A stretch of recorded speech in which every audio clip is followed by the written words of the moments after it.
Welcome to Guide Guru. We hope this video helps. You start by freeing headroom.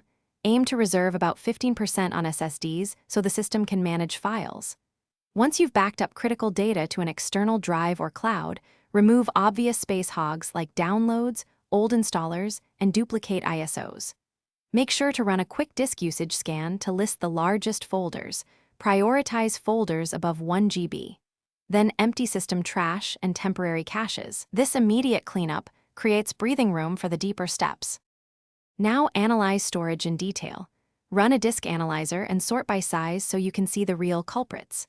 Once identified, uninstall unused applications and remove orphan libraries, old virtual machines, or container images that silently consume space.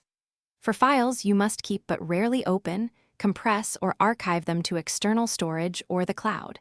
This reduces local footprint without data loss. Make sure to check hidden system folders and caches, then repeat the analyze. Finish by automating maintenance.